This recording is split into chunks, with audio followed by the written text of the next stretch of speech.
to let me. Okay, yeah, it should be recording now. Yep. Thank you. So I am excited today to share my knowledge about how to integrate AI. One of the things that happen is you hear it everywhere, and the more you hear it, the more intimidating it feels. And what is funny is I was joking with my friend the other day, and I said, it's like that friend that you sort of got where you walking by so fast and you knew that it was them across the street, but you pretended not to see them, and now you're embarrassed. And the longer you wait to admit it, the more unlikely you are to do it. So it's just at some point you have to start, because it's not coming, it's here, and it's been here. And we don't want to repeat the same sort of experience we've had with electronic medical record, where somebody else did it for us. And now all we did was just to say, I don't know, this is not created for me, by me. So now I have to deal with it. And it's so unfair because I wish I was involved. Well, this is the time to get involved. So I want to get started by at least giving some introduction so you know where to start. And the good news is, when it comes to AI, everyone I have taught one tool, that tool is not going to be utilized the same by you or me, even if it's for the same patient. So you don't have to wait for somebody to tell you how to use it in your own life. And if it was an intern, if it was a resident, you would not just give them directives and just not do anything. You would make sure that you invest in them upfront to tell them exactly how you want the rounds to be, or the orders to do, or how do they need to interact with the patient. And secondly, you will double check on them. You won't take exactly the recommendations they make and implement them. You would yourself curate them. And that's where I feel the beauty of AI is. It's there to augment what we do. So have you ever thought, let me make a resume? Or maybe I need to learn a new language. Maybe I should perform a literature search. Maybe I should create a personal statement or understand a new concept. During rounds, I heard of this new, this morning, the question was about, a Parkinson patient with a brain stimulator. You want to know it, but you don't have a lot of time, but you want to learn a new concept. You want to create a presentation slide deck for something you're going to do, like presenting AI to your colleagues, or compile the list of places to visit during a trip. Maybe it's a conference. You drafted an email to someone important, but you were so busy, you do not want to just draft something that later on you'll look back and say, I shouldn't have said it this way. Well, if you did any of these, then this lecture is for you. I'm going to run this by you to lighten up the mood a little bit, but also to tell you where AI is right now. Hey Gemini, what do you see? Can you describe what image I'm scrolling through right now? The image you're showing is a CT scan of the abdomen. It displays the liver, stomach, and surrounding structures. What organ am I pointing to now with my cursor?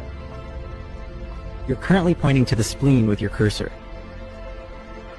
Okay, Gemini, what am I pointing to now? What organ? You're now pointing to the liver. Okay, so I'm scrolling down here now. Gemini, what am I pointing at now? What organ is this? You're now pointing at the pancreas. Okay, and do you see anything abnormal on this scan? Dr. B? Yes, there is a small amount of fluid around the spleen and the pancreas on the scan, which could be a... Pardon me? I think you're on the wrong slide. We are not seeing anything moving, just the voice. Yeah, it was still on your intro slide. But when we practiced it before, yeah. It was working. How There about you now? go. Yep. Now you got it. I appreciate it. So let's get started again. Kind of inflammation or injury. Okay, anything else that you notice about the pancreas? The pancreas appears somewhat swollen, which could suggest pancreatitis. Okay, the patient has an elevated lipase level. What do you think about that? Given the elevated lipase levels and the appearance of the pancreas, it is highly suggestive of pancreatitis. Okay, what complications should I be looking for? Based on the scan, you should be looking for complications like pancreatic necrosis, pseudocysts, and infection. Tell me, what do you think? Reactions. I'm going to open the chat for those that feel like they just want to communicate by text. And what do you think? Reactions. I think it is helpful as you're trying to do your differential diagnosis and get some ideas. So you is almost like a secondary person to help kind of throw things at you to consider items, and possibly maybe not miss something small that could fulminate. First of all, thank you for saving my face for me, because when I see silence, it's either really good or really bad. But you are correct. Where I sometimes use it is when I'm on night shift, or I have to brainstorm something and I'm afraid to miss something. And you're not going to take this report and just push it to the patient or to your colleagues without being curating it.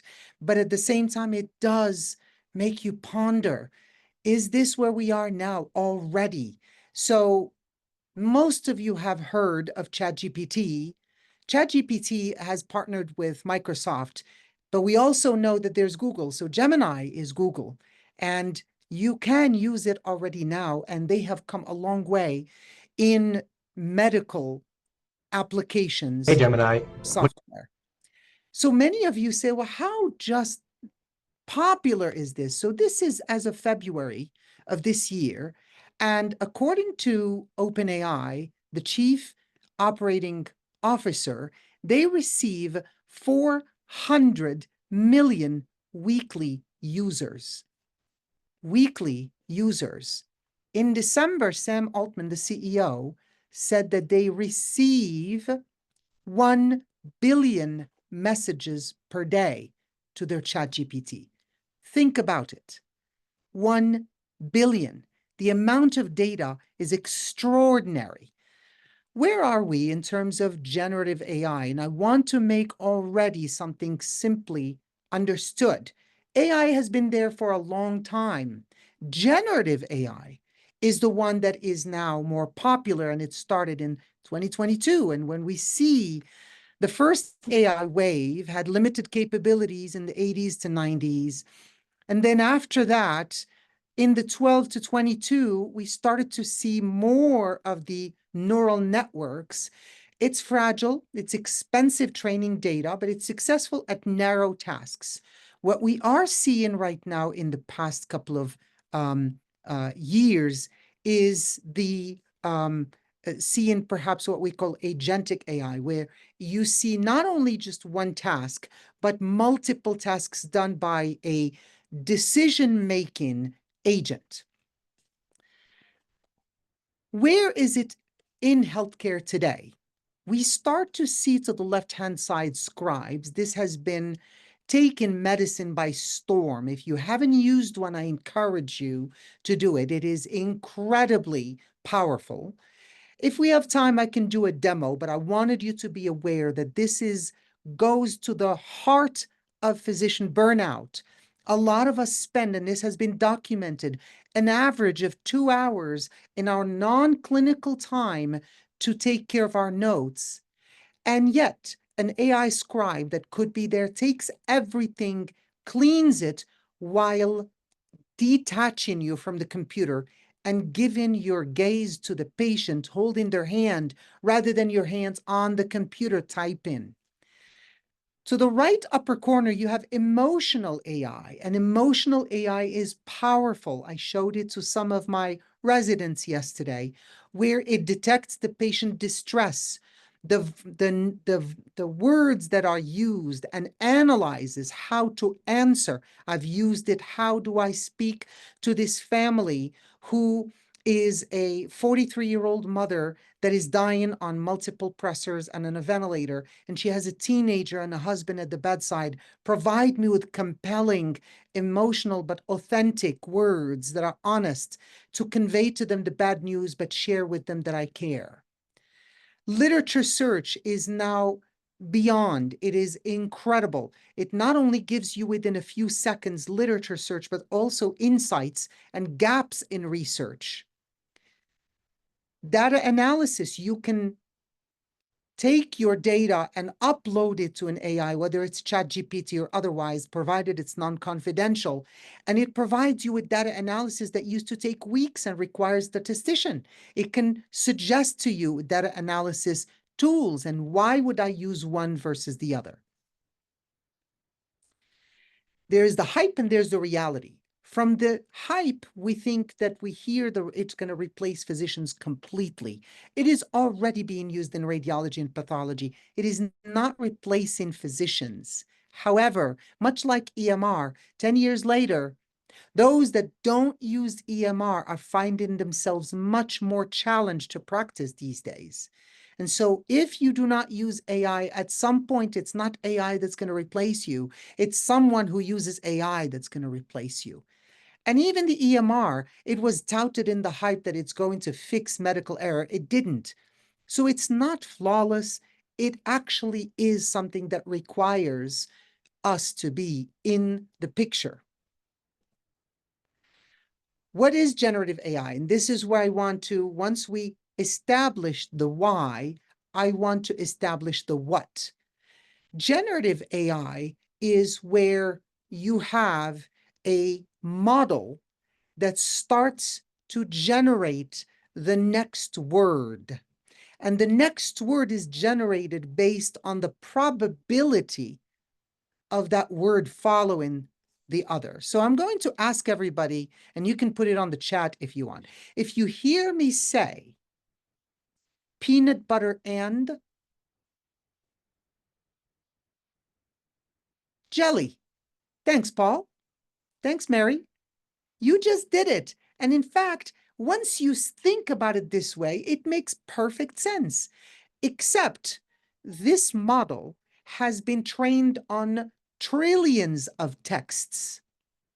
Whether it is from the paintings of the Renaissance era, or history books, or the New York Times, or philosophers, or Kerouac, or the Little Prince, whatever it is, it has all been analyzed, and now the next word is predicted based on that model. And that's what makes generative AI so powerful and yet so limited, because it's synthetic data. It's not new created data. It redigests what's already there. There is no way that you can draft that email in that speed, because generative AI generates it quickly, but it generates it over things that it already knows. So if you want it to do it in your voice, you need to change that training by giving generative AI examples of your own email or your own CV or your own letters or your own posts on social media, so that it limits the entire internet that it looked at in order to give you that answer to an internet that is more localized to you. So it started with, we have neural networks, and then we have foundation models, and then we have large language models, and then you have generative AI. I explained a little bit about how does it work, and I explained what is a language model. It means that it actually, creates based on what it learned. It doesn't know it. It doesn't understand it. This is not a sentient being, but it does have a generative way of coming up with the next word or the next text. And neural networks, the details are a bit complex, but the key idea is that it's a system that can handle and generate a long range of dependencies in language. And do you know what's so exciting and funny about this?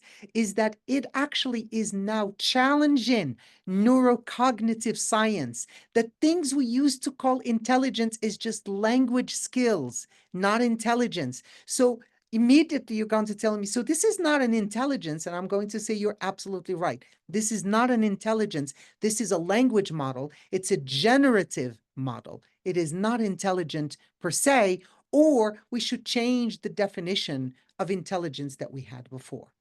I'm not going to go through a lot of these things. I wanted you to be familiar with language that is specific to AI. If you direct your attention to the right upper corner, you will see that we're talking about training data, algorithms, and a model.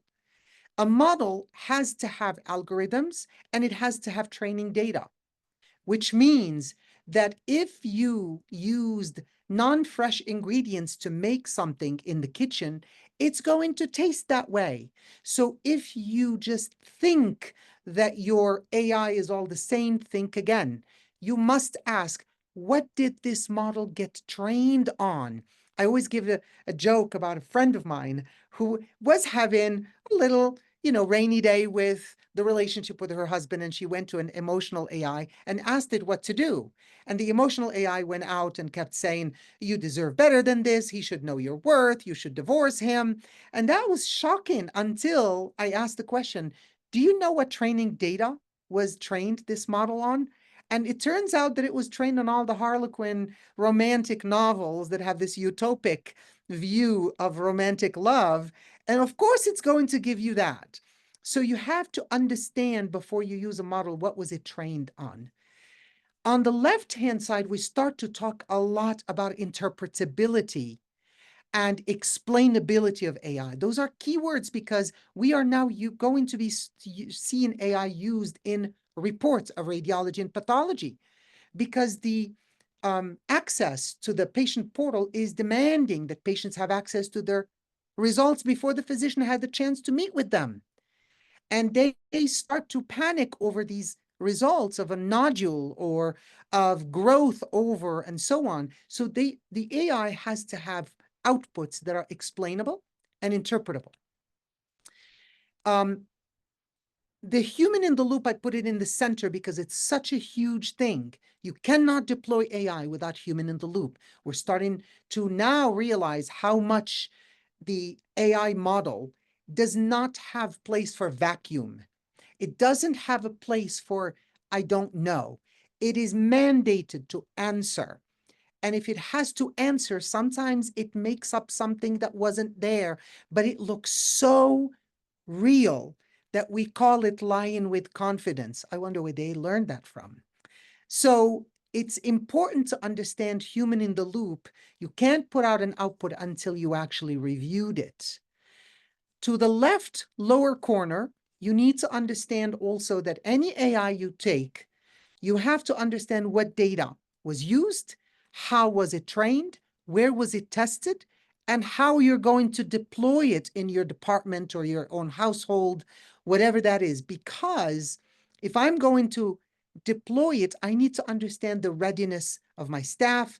What are some of the things that they're going to encounter? So the testing is important so that you can put some frequently asked questions. And you will know that a lot of the medical AI right now, because physicians, clinicians, nurses, RTs, allied health professionals think that they are better than this. We are not going to trust it because AI lies. Well, it didn't stop. It's going to continue to be innovative and evolving, but they need data on medical in order for them to make the results much better. Without us, they'll just do it on their own and they'll use data that is not real. So that's why I keep repeating, this is the time to get trained and to get involved. Before we go anywhere, before I show you how you can improve this and put it into your life, the first thing is, if you had an intern, would you just tell them start IV antibiotics? No, you wouldn't. You will go over, here's the antibiogram of our facility. Here's what IV antibiotics options are for this particular infection. Which one would we put for this particular patient? And then you will follow up to see if they executed it the same way.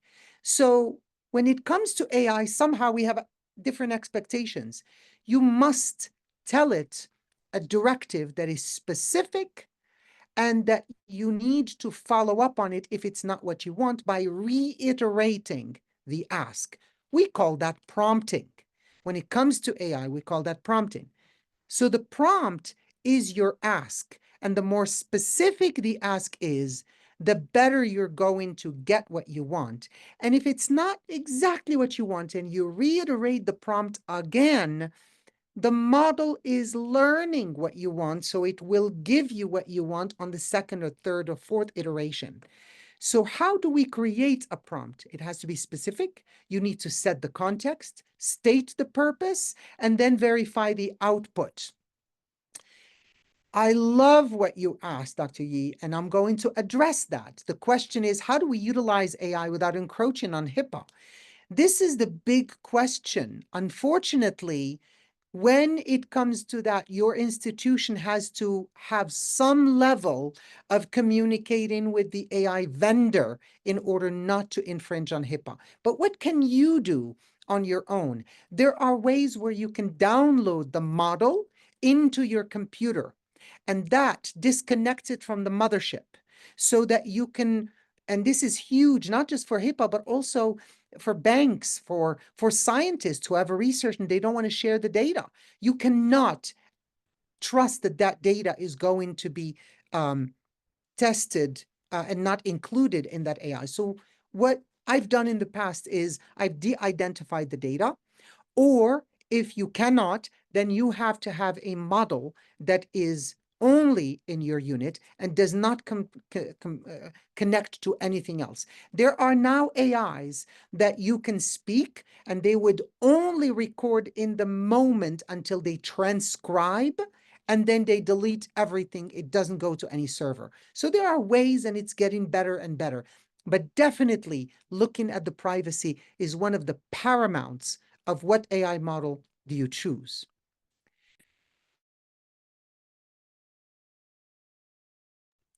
Going to the next one, I want to make sure we also incorporate the word hallucinate. And it's also a word that I don't like because it's not really hallucinate. But what is hallucinate? Hallucinate now is in the Cambridge Dictionary, the word of the year 2023, where an artificial intelligence produces false information in a manner that is so trustworthy that it looks real. And so what you see here is someone who asked an output, which is a prompt at the top of this white box, and it asked for references, and the references were given, and none of these references are actually real if you check them, but they look real. So when it comes to hallucinations, they have already caused a lot of trouble. I provided you here with a tutorial that will go in depth about the what are hallucinations in large language models. It was in the Quad AI this year. But you can see that instead, if I were to tell you confabulation, you'll understand what it means. It just makes up stuff that sounds real. And Google has lost billions after an AI chatbot made an error during a demo. ChatGPT, in its evolution in 2022 to 2024, started to add, it may produce inaccurate information.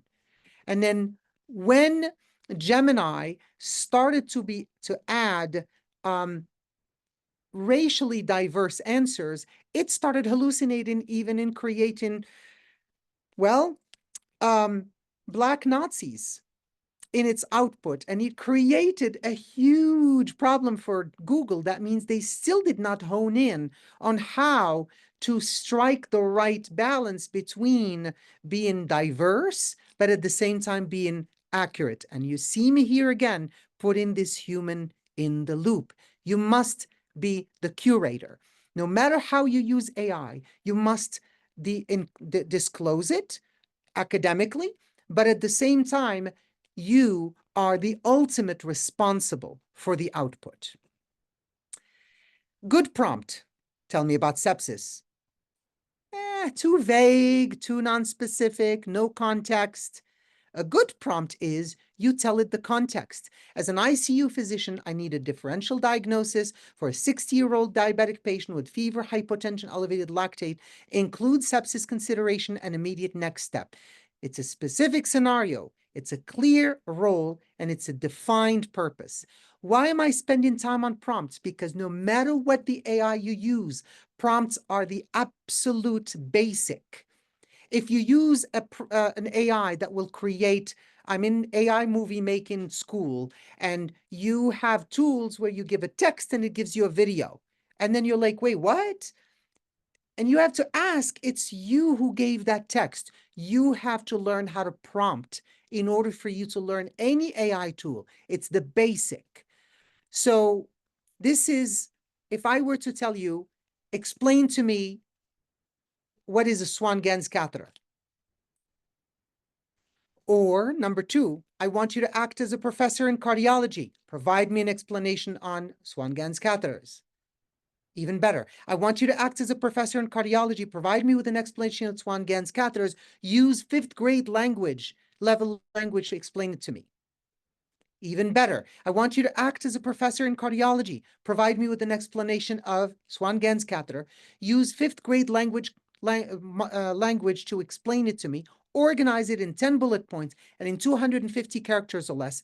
Use as many examples and analogies as you need. You can see how you can get better at using AI. If you wanted an AI, for example, to write emails for you or to put together a slide deck presentation for you, then the prompt should be act as a professional personal statement writer. I'm going to show you some copy I've written, and your goal is to imitate it. You'll start by just saying start, then I'll show you an example, then you'll say next, then I'll show you an example, then you'll say next, and you can only start when I say done, not before. Then you'll analyze my writing style, tone, and the style of the sample text. Finally, I'll ask you to write a new text on any given subject using exactly my writing style.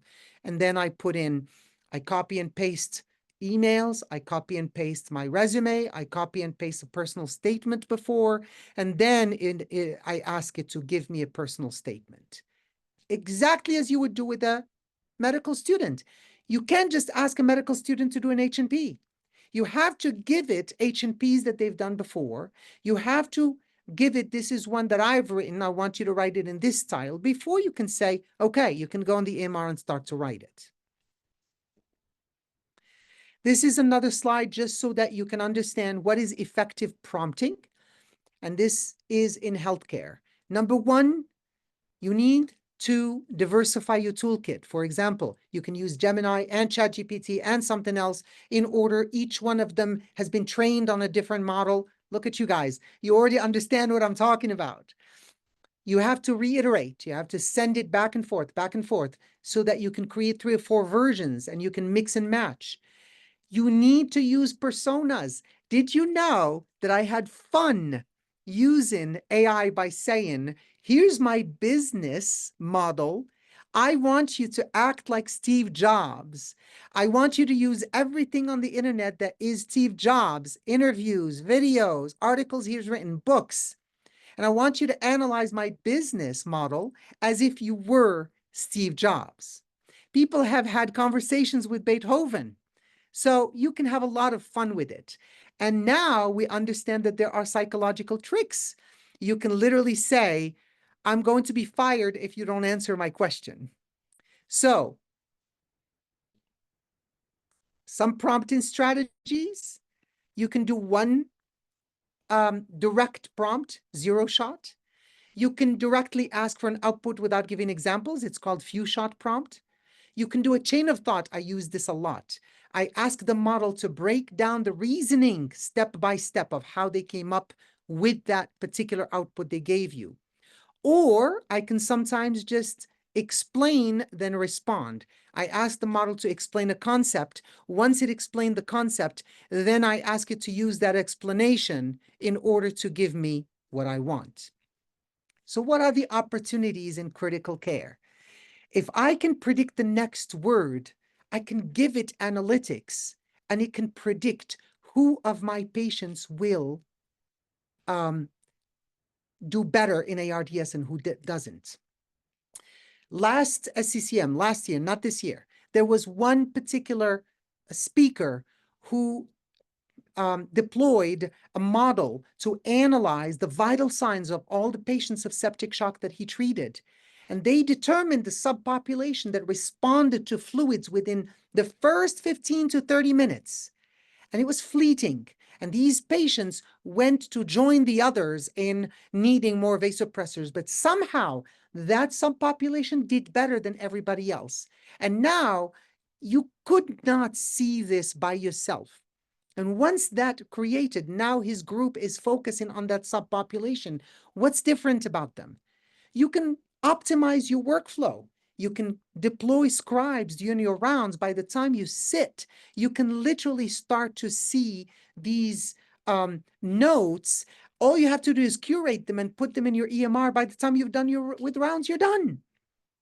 It assists you with your documentation. Decision support. How many times have we like, I have no clue what this is. You can literally take a picture of that rash. And you know what this does? AI democratizes places where you work. You could be a physician in a small access care center in a place that is 100 miles from any nearest facility. And you just need to run it by somebody, but there is nobody. So you can run that rash by AI and they can tell you differentials. You can look at an EKG and say, I don't know if this is STEMI or not. There is now an app where you can upload a CAT scan, an MRI, an EKG, and ask, and it's going to give it to you. And you don't need someone to tell you whether it's right or wrong. You have your own knowledge. You just need somebody to help you brainstorm with it. I work in tele-ICU, and we already have a bunch of, if I would log in and I would have 30 patients to round on, how do I prioritize them? I have a tool that already scores for me based on all of the data, vitals and labs, all integrated, that gives me, start with this person, then this person, because they are critical. They have changed a lot in the last 20 minutes, and so on and so forth. I want to pause for a second. Any questions so far? Any comments so far? This is yours, so I want you to engage with me because I don't want to think about what's important for you.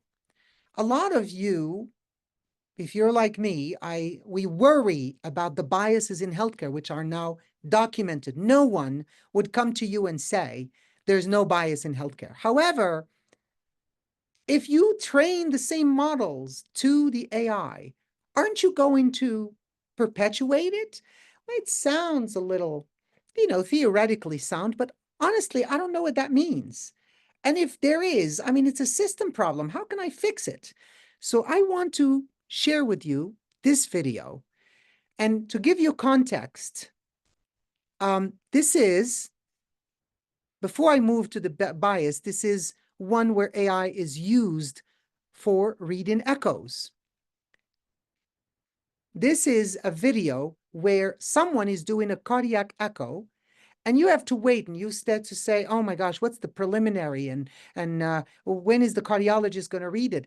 AI is already reading it. Now, is this all accurate? We don't know. We still have to have the human in the loop. But I just wanted you to see, this is real time.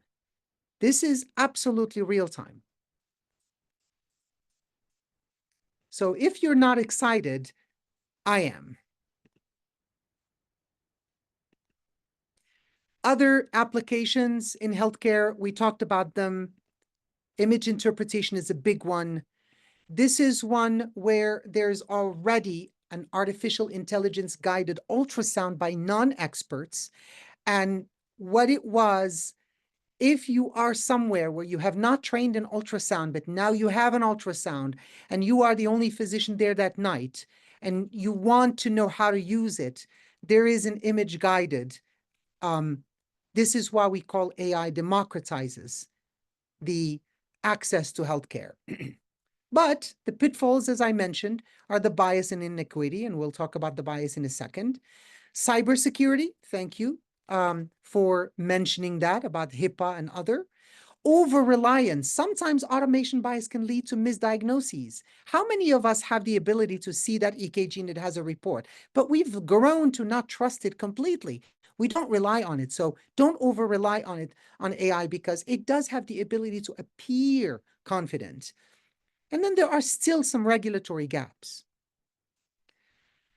I cannot be from this generation if I did not talk about the carbon footprint of AI. OpenAI specifically, look, the left box is O1, which is one of the models, the reasoning models of AI. The second one is DeepSeek and O3. And the third one is image generation and text generation, open source models. Training a single AI model generates more CO2 than 5 cars produce in their entire lifetime. I don't know about you, but I was floored when I read that. And so when they say to you, there is trillions or billions that are being invested in AI and they're going to create a facility somewhere, there's only so much energy you can make. You cannot throw money at physics. This is why DeepSeek, which is from Chinese developer, when it came out and said that they used only $5 million to train it, now you ask yourself, well, hold on a second. It's cheaper, so it's scalable. It's still not great, but it's scalable. And so that's the reason why we have to understand that just because AI is this big thing doesn't mean that it's friendly to our planet. Biases in AI. I'm going to try to see if it downloaded the video. It did not download the video. When we talk about bias in AI, it's important to understand that it is all about the data. So this video was a video generating AI. And it was done in France, where much like in the US, if we use an English word that is called the projects, if you're like me and English was not your first language, the projects is an English word, it means the project. But in the US, it has stigma of a socioeconomic repercussions. Similar to that in French, there is a word called banlieue. And banlieue in French language, it's just suburbs. However, banlieue in France, it has a connotation similar to the projects. So when people started to put there, give me a picture of a children's classroom. Children are happy running around. If you add the word in the projects or in la banlieue, it would show that everything is destroyed, there's trash everywhere, and so on. If you ask, give me a wedding in France, it's beautiful, very nice setting, everybody's happy. If you put there in the projects or in banlieue, it gave you very sad, destroyed, trashed out place. And so what these people did, which is the equivalent of Uber in the US, Hitch, which is a hail riding app, they started putting in those rides postcards that you can purchase and sign and send to Midjourney. And those postcards are from La Banlieue. What they did was retrain the model with new pictures so that it turns it away from the bias it had from only the text that it was trained on. So we need to know what is the model trained at, and if it has bias, this is the way to fix the bias, is retraining it. How close are we in adapting this in academia? It already has been adapted. The leaders are abroad, but also Stanford is leading the way in multiple of these implementations in academia. In fact, I want to ask a question for the audience. Can you tell me, when a survey was done over all countries in the world, who is the top user of AI? Which ethnicity or which country uses AI the most in the world? Give me on text, or you can shout it out. Would you think it's the Irish? Would you think it's the Chinese? Would you think is New Zealand, Taiwan, India, China, China, China? I kid you not, and actually it's a TikTok video that went viral. It's Moroccans. It's people from Morocco. I kid you not. You can verify it if you wish. But there is a way to think, yes, India was closely following, but I want you to know that what it did is it actually provided access to resources to people that didn't have it before. And it's changing the game. So are there ways to diagnose and filter biases? It's not ready for prime time. However, it's looking in the process of the neural network. At what point is there a bias? And it's not easy. And there are multiple research places where they're trying, the IT guys trying to change the process to make it a lot more faithful. I did want to share with you that it's important for us to preserve the physician-patient relationship. So, transparency, disclose it to patients, and you will be surprised. Patients are accepting it a lot more than physicians. And it actually, I just read it last night. There's a study that came out comparing patients and physicians in multiple countries. And the trust of AI from physicians and or from patients depends on the country. There are countries, for example, India and China, where patients trust it a lot more than physicians trust it. In the US, they're kind of on par with each other. Human in the loop, please maintain your oversight on every recommendation. Consent protocol, you must have in your private practice a consent for the patients to be in the firms that they all sign to know that there is an AI scribe. Education, both patients and staff, they need to have AI literacy. You can no longer just say AI is here, but I don't understand it. You must understand how it is inserted in your life, professionally and otherwise. I wanted to show you, this is what I have in my own phone. I have AIs. These are all AIs that I use. Medical AI, DAX, for example, and Copilots are AIs that are with Nuance and Dragon. This is an AI scribe within Nuance. If you look on the right, you will find that I have one that's called Perplexity. I use it a ton. We no longer Google, we Perplexity. Perplexity has changed the game of research. It gives you a Wikipedia-style answer to your question with references. On the right, it gives you videos. On the left, it gives you images. And at the bottom, it gives you follow-up questions. It is changing the game of research. If you are using Google to find what you want, try Perplexity. You will be absolutely floored. And it also has what we call focus. So you can do a drop-down menu. You can focus it in academic or social or math or otherwise. So it changes the focus of the engine into what you want it most. But it gives you references, so hallucinations are less and less.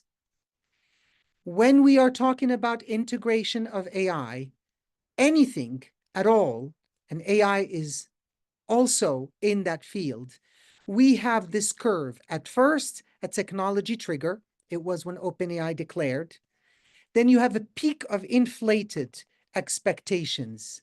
And that means that we expect so much of AI and it disappoints us. We then drop into the trough of disillusionment. I think this is where we are. Then you go into some enlightenment. AI can be in this, AI can be in that. And then you go into a plateau of productivity. All of us have been through it with EMR. How many of us expected so much of EMR? And then we got so disillusioned we wanted to walk away. And then we started to define what is it good for. And now we're kind of in a productivity with the EMR. We know what it can do and cannot do. AI is the same. So what is our path forward? Please adopt incrementally, one thing at a time. Pick one. That's what I did. I picked one. I picked Gemini. And then a week to two later, I added something else. And then I started comparing them. And then After that, I added Perplexity, and then I moved only to that. And full disclosure, I have been accepted in fellowship of Business AI Fellowship with Perplexity. I am also a digital health fellow, my fellowship going on with digital health with Doximity. So I want to be in that forefront. I don't want to be dictated how is this going to benefit me and my patients. Demand rigor. When you have anything that is adopted, demand rigor. Stay current, and at the same time, remain asking that this should be mostly for humanity. So keep it human.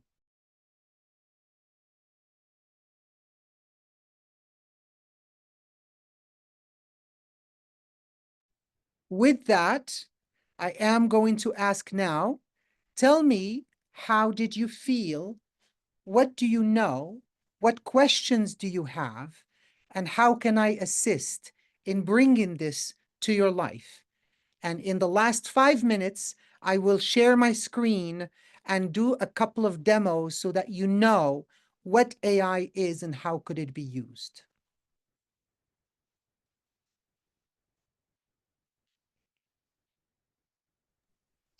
I am known to leave people speechless, so don't feel bad. No, I was just gonna say, there's so many AI apps. My challenge is knowing which one to start with. I started with the one that was put in my face, which is ChatGPT, and I've stuck with it. I only use it minimally. I'm kind of still on the fence. I'm a sci-fi buff, so I think of the Terminator, the Matrix. I don't know what it could do, but I'm slowly letting it enter my life. And that's the best way to do it. And I will be answering some questions on the chat as well. And I will answer to you how indeed this is going to be best utilized in your life. The best way is indeed to do it slowly. So what I would try to do is let me share my screen and we can start.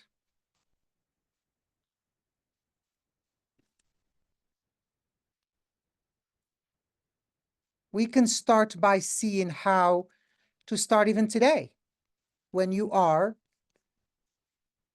wondering. There we go, and share screen.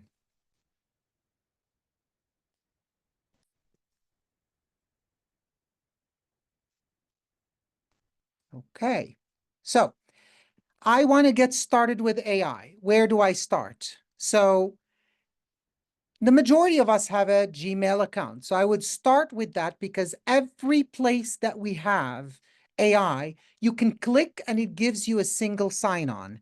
And single sign-on you can use with any email or Gmail account. So I wanted to get started with Gemini. So gemini.google.com. Here's the problem. If you have Gemini and you want to start using your email address, well, hold on a second. This is actually AI. So if I used my Gmail account, would there not be a future time where they might actually, have a glitch and suddenly it's scanning all my email? Hold on, no.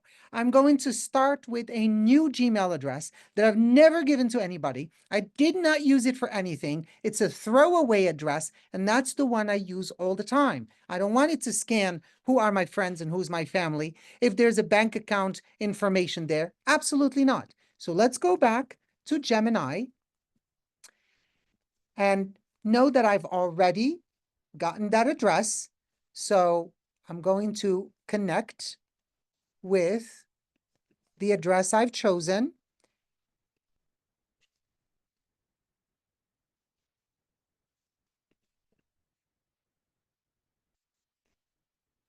Perfect. And now I'm in Gemini. Here it is. What I like about Google is the interface. So you can use it for whatever you want. So I'm going to say, what is a swan ganz? Oh, hold on, that's not a good prompt.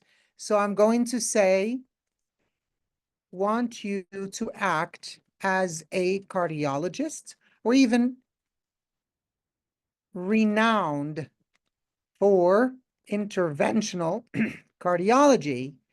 What is a Swan Ganz? No, no, no. I'm going to even say context. I am to give a presentation to my attending. More context. I am a medical student in the state of Alabama. What is a Swan Ganz? However you make it more and more specific. Or I could say, I want you to act as a resume coach. I am applying for a job at this company, www.medicalaiacademy.com. Analyze the website. I will upload my resume.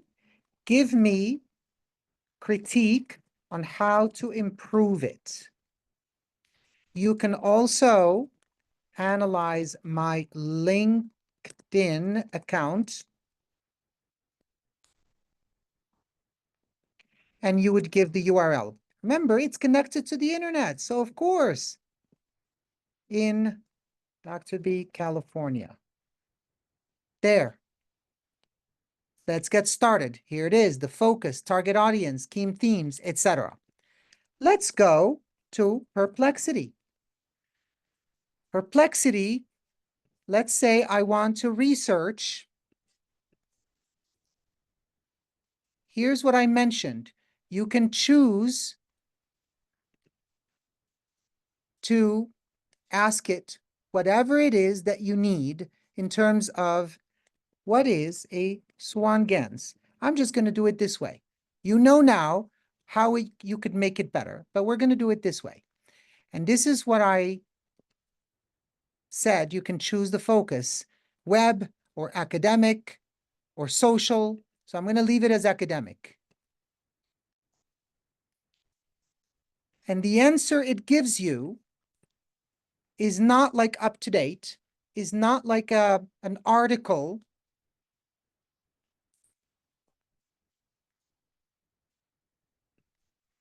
It shows you how it's thinking about it. It gives you what it's reading, and then it's going to give us an answer. And while it's doing that, I'm going to answer other questions in the chat. With many of our trainees growing up with and developing an over-reliance on AI, how would you recommend we teach them how to use AI appropriately? Teach them how to prompt. Teach them how to not rely on it and how they are ultimately responsible for the output. And normalize using AI. In rounds, ask them to pull out their phone. One uses Gemini, one uses Perplexity, one uses something else. Here's the answer. A Swan Ganz scatter. These are the uses. Here are all the references. Risks and complications. On the right, you have a video. You can search images or search videos. You can literally generate an image so you don't use copyright images for your presentations. And then it gives you related questions. This is not in just medicine. You can use it now for finance. You can use it now for anything that you use. It's incredibly, incredibly powerful. And then one thing I would share with you, this is one of many AIs that you can use to create presentations. So I'm going to click on Create New. Again, I'm already connected. Please use a throwaway address. Mary, can you tell me what presentation you'd like to make in the next couple of minutes? I'd like to make a presentation on healthy work environment in the critical care. Anything specific you want to add or subtract? Do not do or do. AI is very good with limitations. And in for advanced practice nurses, and have it focused around advanced practice nurses in critical care. Perfect. Here we go.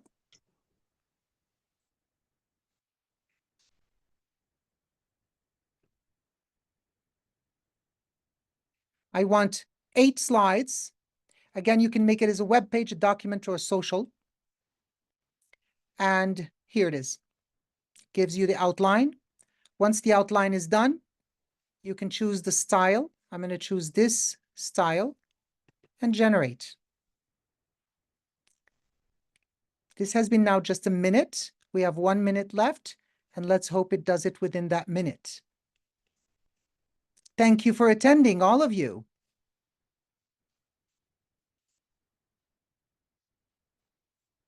And do share with me, how do you feel about this?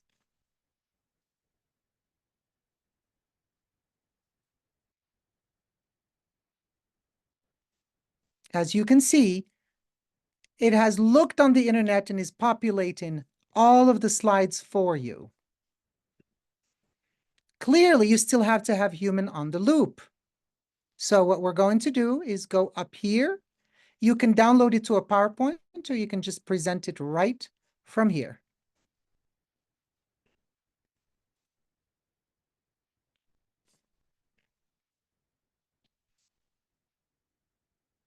What is your thoughts? Feel free, everybody, to give us your thoughts. Life-changing. Time is coming back. That was Thank awesome. you. That was great. That was fantastic. Thank you. I will utilize you for a personal consult. Adam had a question. Adam, I don't know if your question was answered or not. Are you still on the call? Yeah, I'm still on the call. Actually, no, it hasn't yet. But my main question was, so with the growing usage of AI in the medical sector, how can we, mitigate specifically malicious attacks towards patient records and or the system being utilized? And also, how do we gain, or is consent needed towards patients when using critical information in the medical sector, especially with AI now? So what is important is we're not going to solve that right now. However, if I want to use something for a patient record, I de-identify it. And nowadays, you can literally just create voice and speak to it. And when you speak to it, you omit anything and just make it a general question so that it helps you answer. But you do not wish yet for any of the medical data. And that's a pro and a con. This is why these medical AIs are still not up to par yet. They have their downside because it has not been trained on medical records for that specific reason. So you still have to be the curator. And to a question whether it is that we need to take any machine learning language training for this, we did not need to take engineering for ultrasound to know how to use the ultrasound. We just need to know how to use it for our patients. And I think that I wanted to mostly conclude by saying my goal for physicians, clinicians, advanced care practitioners, nurses, allied health professionals, physical therapists, RTs, pharmacists is to give you back the most precious thing of all, time. I don't want to waste time in clerical things such as choosing the color of the slide I'm going to present. I want to focus on what I'm good at, which is the information. Thank you so much. This is fantastic. Great primer, and I will be consulting you on this in the future. Any additional questions or comments from the audience?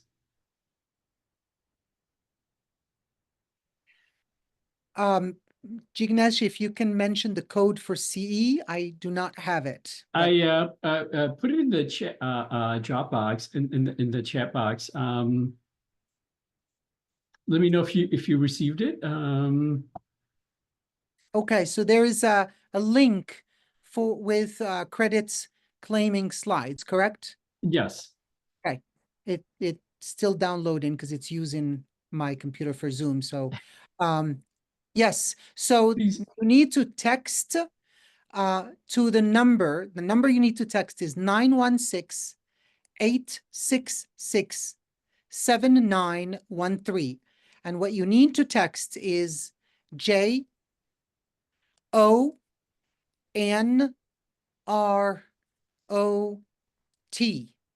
John Rot. And that should be the CE. Thank you so much.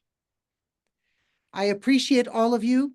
I appreciate that you've given me this space, and I look forward for all of us to take back our time and to be present and accounted for as they deploy this very capable, but in the wrong hands would not be good for us or our patients. Thank you so much. Take care, everybody.